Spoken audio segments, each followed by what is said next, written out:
O Senhor esteja convosco. Ele está no meio de nós.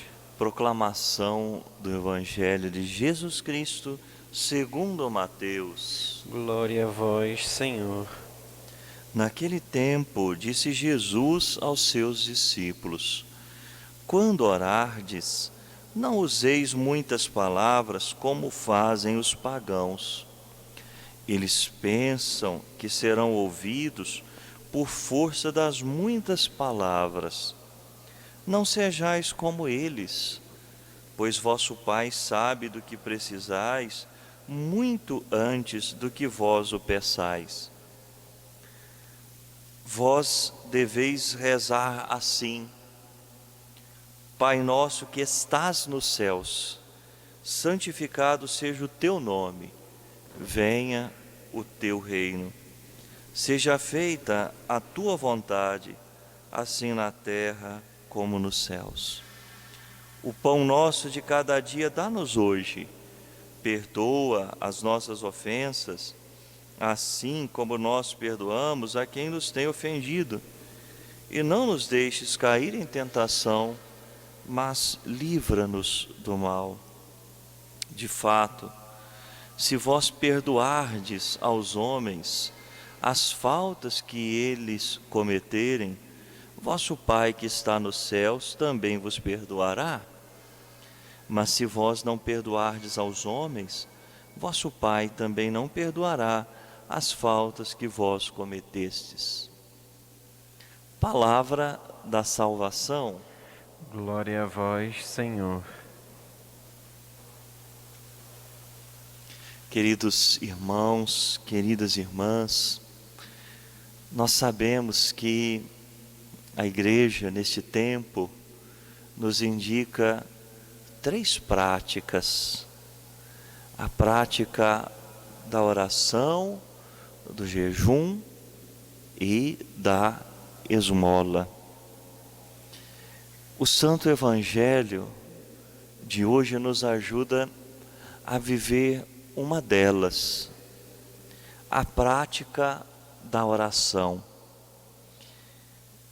Sobretudo a partir de uma experiência muito viva de encontro filial com um Deus que em Jesus se revela como Pai.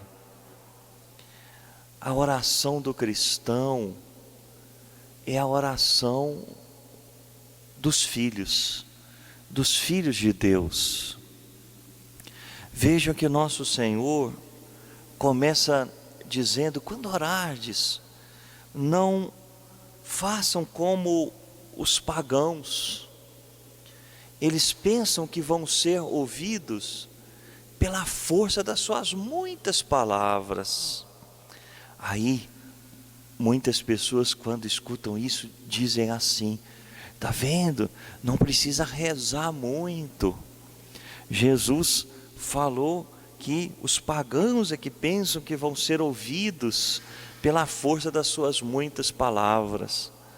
Mas nós sabemos que em outras passagens do Evangelho, Jesus não só fala da oração, Jesus não só manda insistir na oração, perseverar na prática da oração, mas Ele mesmo é apresentado como aquele que reza por longas e longas horas.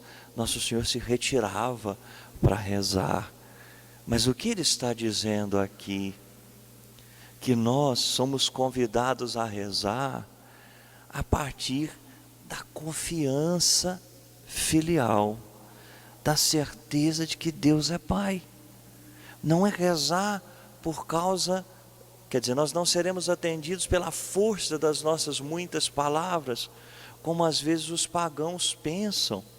Os pagãos, ou aqueles que têm uma prática pagã, não se colocam na oração.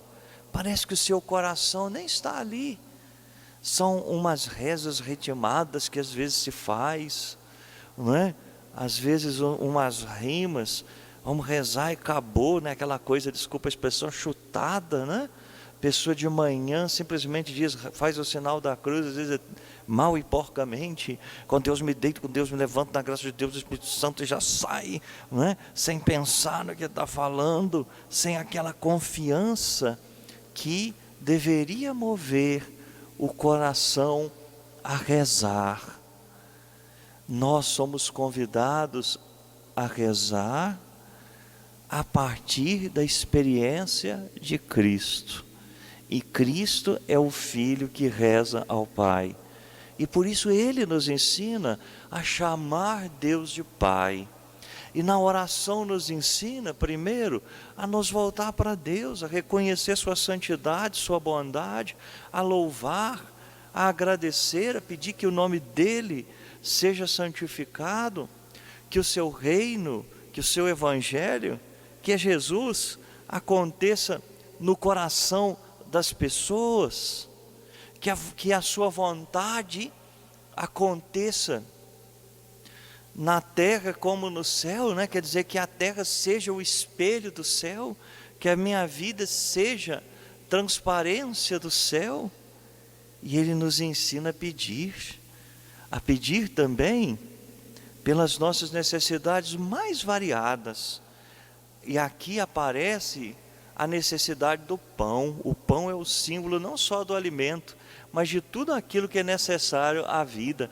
Por isso, os santos padres viam no pedido do pão nosso de cada dia, também o pedido da Eucaristia, que a Eucaristia não falte na nossa vida. Jesus nos ensinou a pedir o perdão, porque nós somos pecadores, mas ensinou que para sermos perdoados, precisamos perdoar também. E daí o Pai Nosso nos ensina ainda a pedir força para perdoar, a pedir graça para liberar o perdão do nosso coração. Nos ensina a pedir para não cairmos em tentação. Domingo nós ouvimos o Evangelho das tentações de Cristo, vimos como Jesus foi forte, como no deserto, né, num clima profundo de oração, Ele combate o espírito do mal com a força da palavra de Deus. E assim Ele nos ensina a pedir: não nos deixes cair em tentação e nos livra de todos os males. Quantos males, né? Quantos inimigos visíveis e invisíveis. Quantos inimigos às vezes vão aparecendo na nossa vida.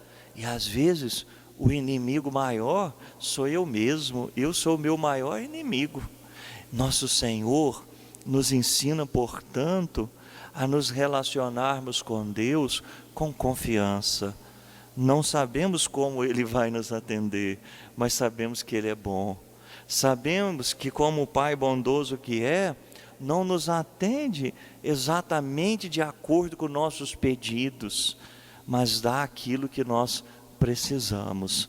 Por isso, queridos irmãos e irmãs, a medida, né, da oração é a confiança e também a humildade. Eu gostaria de concluir ainda essa nossa reflexão lembrando aquele versículo: vosso Pai sabe do que precisais, muito antes que vós o peçais. Ele sabe tudo. Então por que eu preciso rezar? Para ser mais humilde.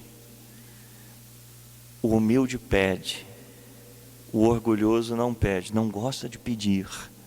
O humilde sabe pedir. E Deus entende que o fundamento da verdadeira oração é a humildade, porque Ele dá a sua graça aos humildes, mas resiste aos soberbos. Vamos pedir à Mãe de Deus, Maria Santíssima, mulher orante, mulher que rezava, mulher que viveu a vida toda como um mistério de comunhão com Deus, que ela nos ensine também a prática da verdadeira oração, que a oração modifique a nossa vida, que a oração modifique o nosso coração, sejamos zelosos com a oração, cuidemos da oração, salvemos a oração, porque a oração nos salva. Louvado seja nosso Senhor Jesus Cristo.